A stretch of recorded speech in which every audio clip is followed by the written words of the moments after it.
Ay, magandang hapon. Ang ating pag-usapan sa ngayon ay yung nagyabang si Lorna Kapunan. Bugadang ito mayabang talaga ito. Nagyabang siya na gigilty daw si Sara at siya ang mag-abogado. Langhiya. Langhiya mo naman, Lorna Kapunan. Kinasuhan mo ako disbarment. Client mo si Janet Lim na police. Natalo ka sa akin. Pero style mo, bago ka matalo, nagwi-withdraw ka.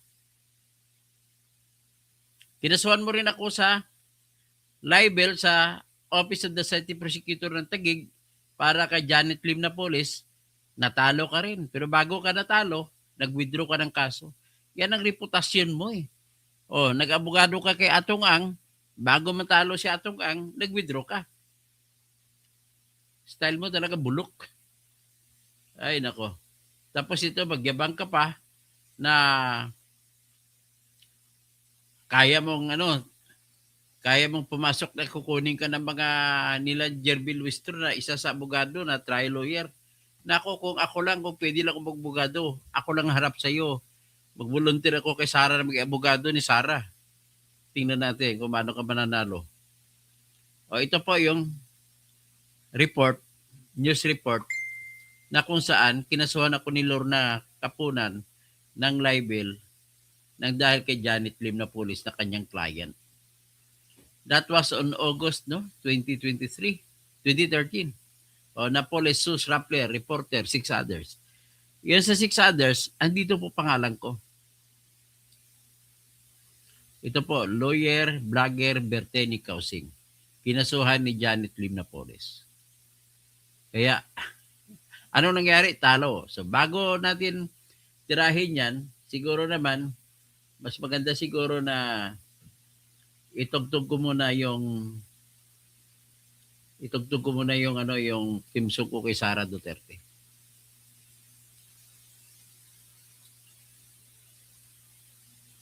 Kasi all out ako ngayon kay Sara Duterte na siya na magiging wala nang iba. Siya na ang presidente. Ganun lang po simple. Yan. Sara, Sara, wala nang iba. Sara, Sara lang pag-asa. Sara, Sara, siya lang makapakulong. Mga kontraktor ubusin niya. Si BBM Sandro ikulong niya. Si Tamba Zaldi ikulong niya. Tapang at malasakit ibalik para bayan ay manahimik. Durugin ang sindikato sa korte, sa DPUA, sa DS Void, sa PhilHealth. Yan ha. O, ngayon, ipatugtog ko naman dito ngayon ang ginawa para sa akin ni Gab Adalia. At ito po may lyrics. Patugtog natin. Ito po.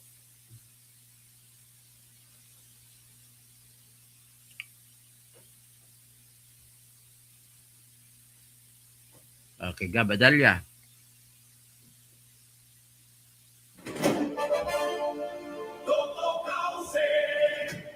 Tirador!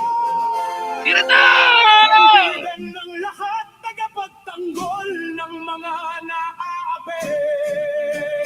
Kakampi ng mamamayan laban sa mga tiwaling tao. Nag-live ako. Sa lipunan, todo mirador, walang sinisino.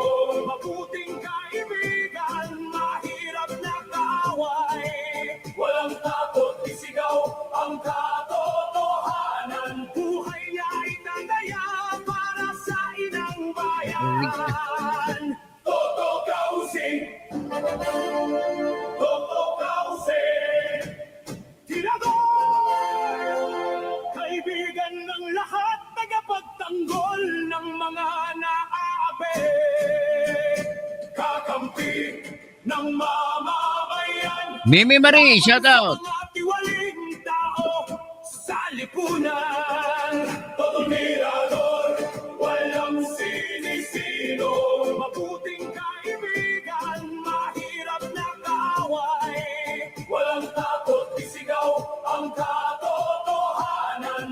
buhay niya ay tataya para sa inang bayan. Toto Kausing! Okay, nandiyan ha. Yan ang ginawa ng mga fans ko para sa akin. So, ngayon, may isa pang ginawa ang isa pang fans ko na musika para sa aking vlogging. Pakinggan niyo po.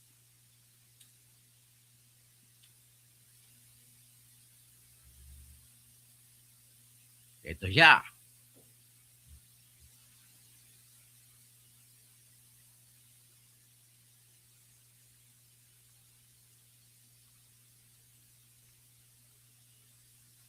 Ito.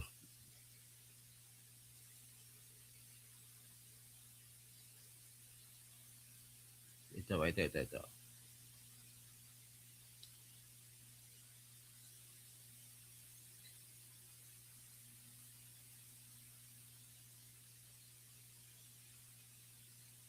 Ito.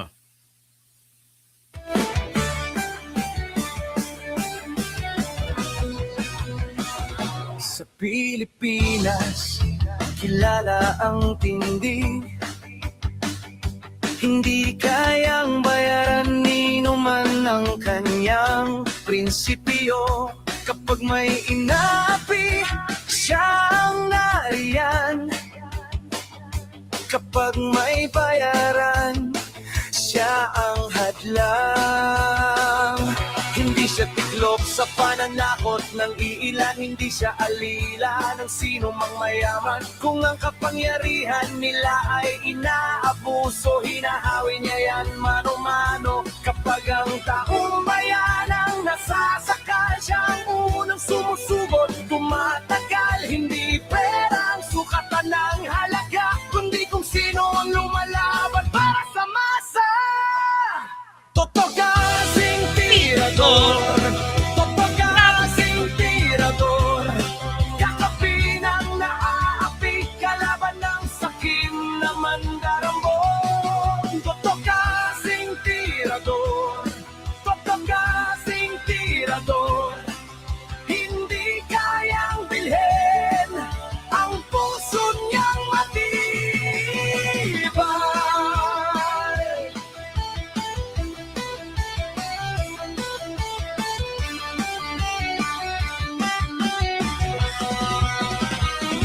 Mga magnanakaw sa pondo ng bayan, nanginginig kapag siya ang nandyan. Bawat piso, bawat sentimo, kailangang sagutin sa mata ng tao. Huwag nang ngiti para sa mandarambong walang pwesto, para sa sumisiksik kapag ang hustisya ang pinag-uusapan. Siya ang bantay sa gitna ng laban. Kung may nilulunod ang kasinungalingan, siya ang boses na hindi tatahimik. Sa bawat galaw ng mapagsamantala may salubong na paninindigan niya. Totogasing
Maraming salamat. So, ang isa lang na natin ngayon, yung interview kay Lorna Kapunan. Si Lorna Kapunan, iyapang nito. Eh, Lorna, alam ko, kinasuhan ka ni Attorney Raymond Palad, na abogado ni Ramil Madriaga. Ngayon, mag-abogado ka laban kay Sara, kakampi mo ngayon si Ramil Madriaga. Paano kayo magsama ni Attorney Raymond Palad na kinasuhan ka ni Raymond Palad ni disbarment? Alam mo, Lorna, the same goes true to other lawyers who are claiming that they're bigger than their heads. Huwag kayo magmayabang. Ako wala na akong problema kasi disbarred naman ako. Pwede akong sumigaw, pwede akong magyabang. Ang ipinagyayabang ko yung aking nagawa sa nakaraan. Trabaho ko na yan. So pakinggan muna natin si Lorna Ticalon Kapunan. Okay.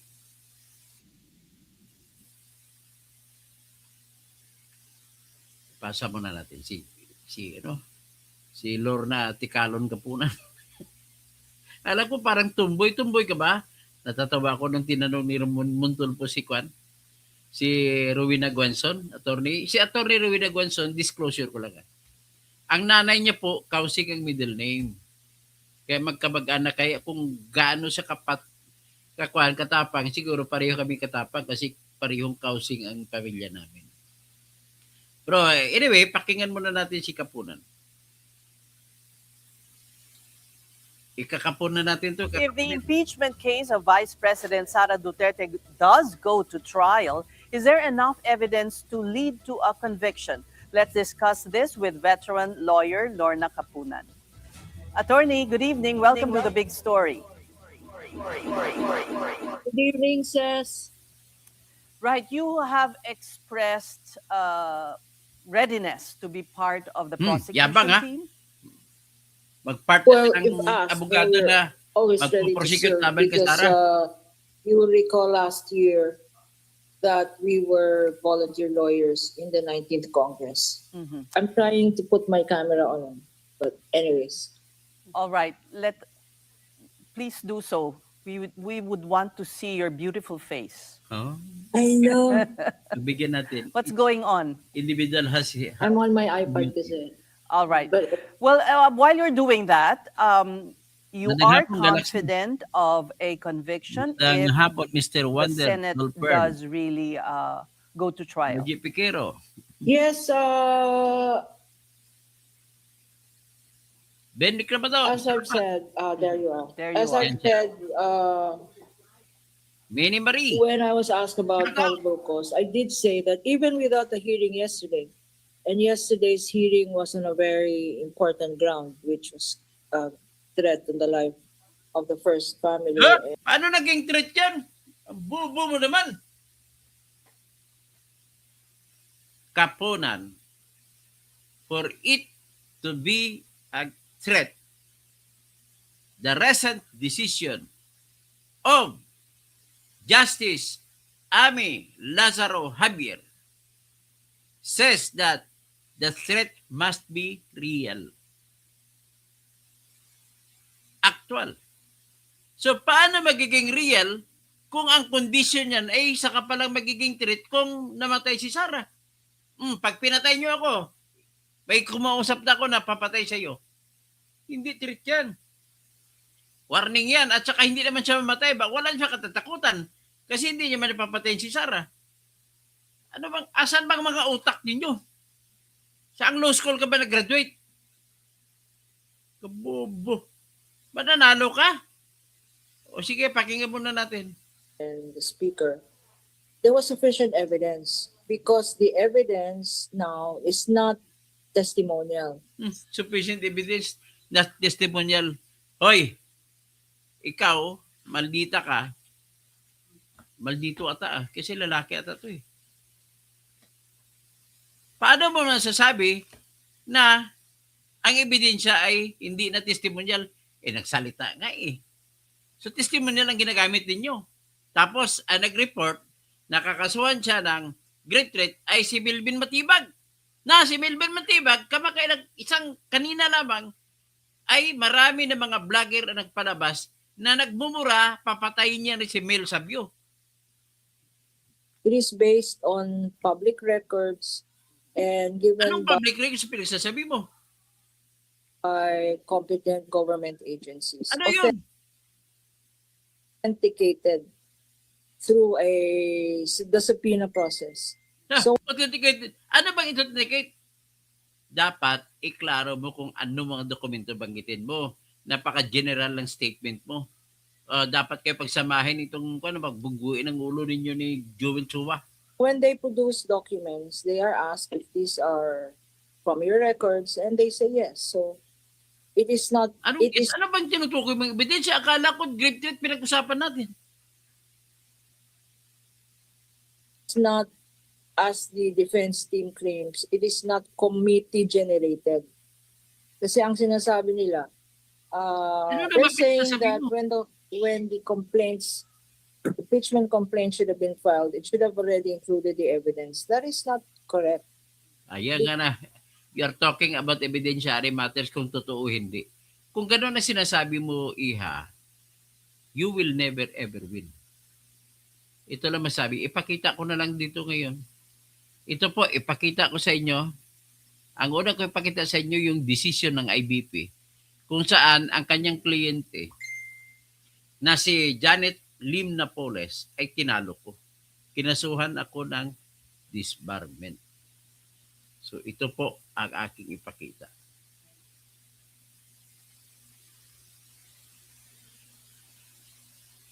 Kaya hindi ka ba nanalo sa tirador?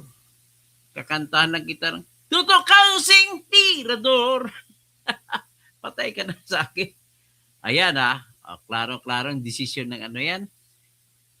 Prosecutor ng Taguig. Justice Hall, Taguig City. Taguig.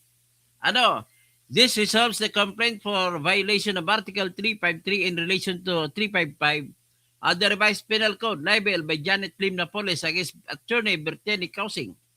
The complainant in her complaint affidavit o yung complaint affidavit niya ginawa ni Lorna Kapunan yan. Alleged that she is a businesswoman who has recently been unjustifiably embroiled in a controversy involving a priority development assistance fund scam. Despite having no knowledge about said issue, she and her family has been the subject of false, malicious, and unfounded reports about their allegedly unexplained wealth and how it was derived from the PDAP. Further, one of her daughters, Jean, has been accused of leading a lavish lifestyle and target of hateful and malicious statements in the social media.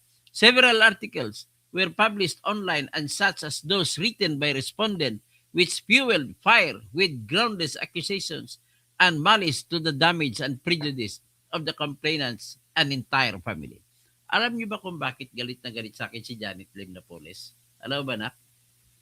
Sa time na yun kasi, vlogger ako na sumusulat lang. Meron akong blogspot. Tapos, pumutok ng 2013, yung PDAP scam.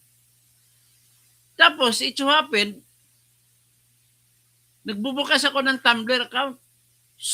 Na-discover ko sa Tumblr account ang account ni Jean Napoles, anak ni Janet Napoles.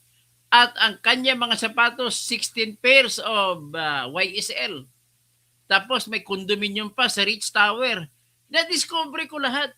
Tapos sa lahat pa ng concert ni Justin Timberlake, ay nandun siya, kasama siya. Ganon ka-crush na crush si Justin. Ganon po kasimple ang ginawa ni Jean Napoles. So ngayon, itong kinaso sa akin dahil sa ginawa ko yun na exclusive, ang aking nilabas, ang kinuha ng ABS-CBN, GMA, Inquiry, lahat-lahat, at pumutok ng pumutok. Kaya ito, on July 19, 2013, Attorney Kausing published in his blog site, totokausing@blogspot.com, an article entitled Meet Girl in Extremely Costly Lifestyles Using Some of 10 Billion Pork Barrel of People. In said article, respondent posted different pictures of Jean taken from the latter's social media accounts without her permission and identified the brands and cost of the different pieces she wore, implying that these items were sourced from the allegedly squandered money of the Filipino people in relation to the PDAP controversy. In the article, respondent made mention of the following statement. She is fond of having Chanel clutch bag, costing about 4,000 pounds or roughly 400,000 pesos. She loves wearing YSL tribute shoes and she has 9 of them. If each pair costs $1,000, she spent 9,000 or roughly 360,000 pesos. She wants to sport a Hublot watch. It's costing $11,000, roughly 1 million pesos in one setting. You may be shocked to see her wear all in the amount of 2 million pesos. How can she have the heart of using people's blood for her own happiness?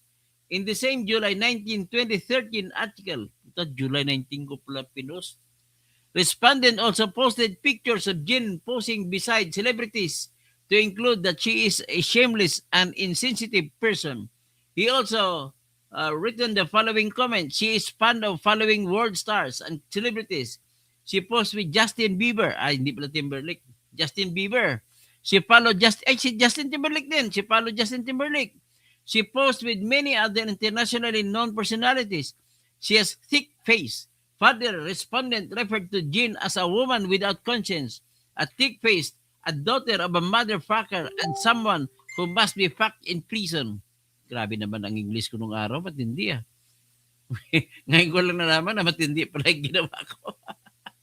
Kaya galit si Janet Lim na puli sa akin.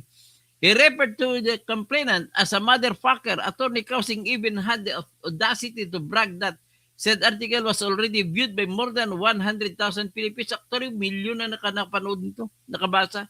Lastly, on an article dated July 30, 2013, entitled The Police Daughter Legalized Stolen Billions, celebrated expensive 21 birthday in Hollywood, respondent continued to lambast and attack Jin and the complainant's family and even uploaded a video clip of the said birthday party. In the article, Attorney Kausing paid particular attention to the fashion show that took place as part of the party and used it as an opportunity to push his malicious and defamatory agenda of pointing an ugly picture of the complainant's family in the minds of the public.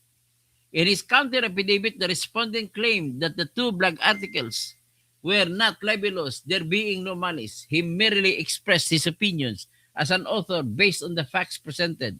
The blogs merely presented proofs of the lavish lifestyle of the youngest daughter of the complainant without any ill intention.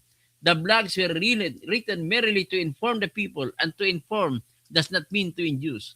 Further, the photographs posted as part of the blog articles were never denied by the complainant as copied from her daughter's Tumblr account. Ms. Napoles even alleged that they were stolen photos. There can be no stealing of photos when it was her daughter who posted said photos in a public domain, like the internet, and such is a proof that she consented to the copying of her photos by the others. The fact that they were copied is a proof that there was no privacy setting limiting it to be seen by other persons. The video of Jin's birthday, on the other hand, was also publicly posted on YouTube. Lastly, the use of the word motherfucker to address the complainant is even subtle than what should be the correct term according to the respondent. We now resolve. After evaluation of the evidence on record, we find that there is no probable cause to charge Attorney Kausing with libel. First, the blogs made by the respondent were directed to Jean Napoles, the daughter of the hearing complainant, and not to the latter herself. Hence, the person who should have filed the complaint is her daughter, o si Jean. Kagaya nung kay Jason sa hinuli, nag-NBI, kinaso ng NBI, pero walang reklamo si Bongbong Marcos. Na si Bongbong Marcos naman na may damage doon. Kabuang talaga itong NBI, matibag. Oh. Second, the element of malice is not sufficiently proven. Respondent, being a media man, has a moral and social duty to inform the public, especially on issues of national concern.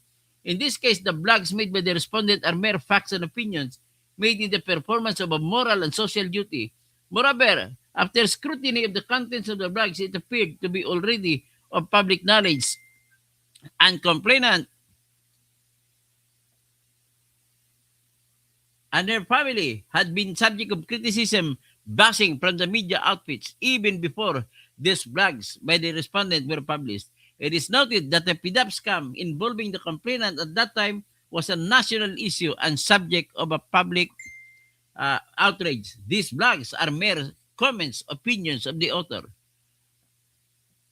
Those blogs are mere comments, opinions of the author in response to those issues, hence cannot be considered libelous. Pinirmahan ni Senior Assistant City Prosecutor Laarni Pabella. Salamat po, Ma'am Pabella. At inapprove ni OIC ng OCP si Vincent Villena. Salamat po sa inyo.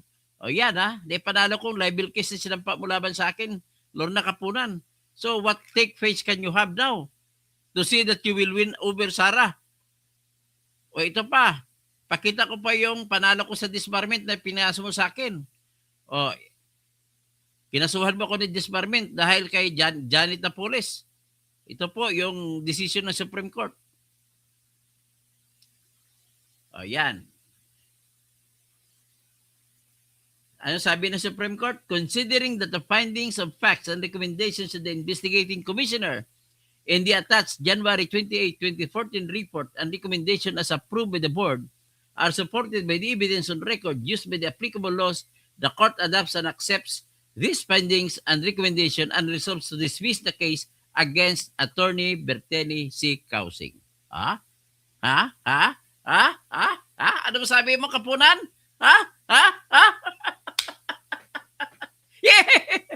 Yabang mo talaga. Huwag ka magmaibang, sabi mo magaling ka. Gusto mo mag-debate tayo? Tungkol kay Sara? Si Ale Raptor, mapia gagawi pagar. Mapia gagawi mambo. Mario Alindahaw, Kapunan, abogadong hindi magaling. Roland Catedrilla, watching here in Melbourne, Australia. Madamo nga salamat. Roland, laban lang tayo, attorney, sabi niya. Simpleng tao. Baka malaki bayad ni kay Attorney Kapunan galing sa pera ng taong bayan. Ampit, Duterte pa rin. Yes. Harold Chong Kusingan, Attorney, new subscriber rin. Salamat po, Harold. Sana mag-imbita ka pa ng iba mag-subscribe sa akin. Chris, ang tapang mo dapat harap-harapan, one-on-one, sisigawan mo, di ka naman marinig. Alex Caparas, ang mayabang na si Kapunan, kaya kay Toto kasi hindi ka mananalo. Elena Montoya, singgit ng singit, singit na singit. Galaxy, magandang hapon po. Mr. Wonder, more power to you, doctors. Toto, sana maging part ka ng gobyerno ni Sara. Gusto ko, Sara Duterte, if you only receive my call, if you only can hear me, i-appoint mo ko na ombudsman at ako na magbahala magpakulong ng lahat ng mga kontraktor dyan, pati mga lahat ng congressman dyan, pati si Bingbong Marcos, ako na bahala dyan, si Sandro Marcos, ako na bahala dyan. Kung si Salde, pag hindi niya isauli mga pera, ikulong ko rin, pati si Tambalusos dapat ikulong na rin yan. Kailangan masampulan na lahat para matigil na itong pagnanakaw. That's the only way. Kaya, ang tira ni, kaya yan ang battle cry natin. Patugtugin ko muna itong battle cry ko para kay Sara Duterte. Ito.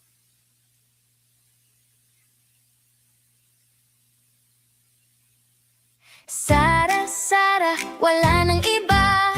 Sara, Sara lang pag-asa. Sara, Sara, siya lang makapakulong.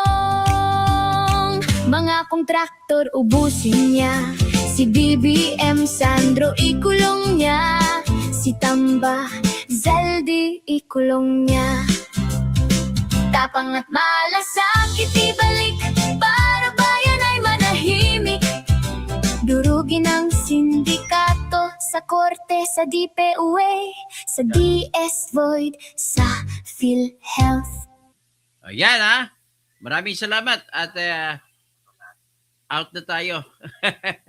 Maraming salamat po at ano na lang, good job sabi John Ree. Nako, naniwala din kayo kay Sara kahit yes, wala po siyang anomalya. Wala siyang anomalya kasi wala naman kayo ebidensya talaga. Ganoon po simple. So magandang hapon po.